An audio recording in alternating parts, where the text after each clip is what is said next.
নিয়ে কথা বলতেছে। আসলে আমি কি বলবো, যারা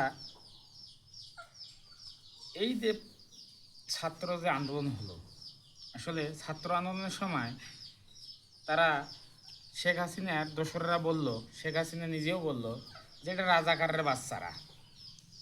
তখন একটা স্লোগান হলো, তুমি কে আমি কে, আমরা নই রাজাকার। কিন্তু ওই সময় বলল যে জামাত বলল যে আপনারা এই দলের সাথে সক্রিয় আছেন, কাছে আমরা নাই।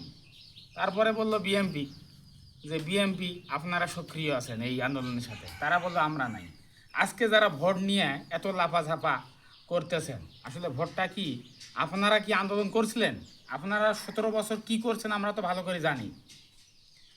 জনসাধারণ ছাত্রগো সাথে সাধারণ জনগণ, আমরা সাধারণ মানুষ সবাই মিলে আমরা আন্দোলন করে দেশ স্বাধীন করলাম। শেখ হাসিনা এই স্তূপের মুখে পড়ে দেশ ছেড়ে বাধ্য হলো। তা আমি একটা জিনিস বলতে চাই, বিএনপির আজকে বড় বড় নেতারা সব জায়গায় আছে চাঁদাবাজি, সব জায়গায় দেশ। রেজনাপা একটা কথা বলছিল যে ভয়কে আমরা জয় করেছি। আসলে ভয়কে আমরা কই জয় করতে পারলাম? ভয় কই জয় হইল? জয় হওয়ার তো কোনো সিস্টেমে দেখি না।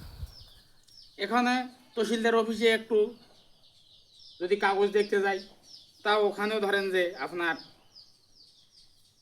ঘুষ। পুলিশের কাছে লিখিত জবাব দিতে যাবেন, ওখানেও ঘুষ, সব জায়গায় ঘুষ। আর বিএমপি তো আমবাগান, গরুর হাট, মুরগির হাট, সব জায়গাতে বিএমপির লোকজন বসে গেছে। তারেক রহমান আজকে যে বড় বড় কথা বলছে যে নির্বাচন হতে হবে, নির্বাচন কবে হবে? আপনি তো এই গাছের টাকা মারছেন, আপনার বন্ধু গিয়াশাল মামুন এই টাকা মারছে, ওই টাকা মারছে, মাইরিয়া তো চলে গেল বিদেশে, জেল খাটলো, আপনি তো বিদেশে পালিয়ে গেছেন।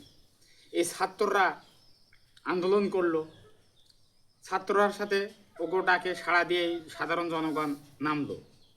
আসলে কি এদেশে মানুষের উপকার করতে নাই। বিএমপি আরও লোকজন ফাঁসি দেওয়ার কথা আসলো। আর ফজলুর রহমান নামে একটা বিএমপির বক্তা আছে, বা বিএমপি বীর মুক্তিযোদ্ধা আছে, এই তো ধরেন যে পাগলের মতো হয়ে গেছে যে আমার পোলার বাসে। আরে যা পাগল, তো মুক্তিযুদ্ধ করছস ঠিক আছে, কিন্তু মুক্তিযুদ্ধ তুই যে এই রাজাকারের বাচ্চা, হ্যানের বাচ্চা, ত্যানের বাচ্চা, আসলে যে সময় ছাত্ররা আন্দোলন করলো সেই সময় তুমি কই আছিলে রে ফজলুর রহমান অ্যাডভোকেট সাহেব?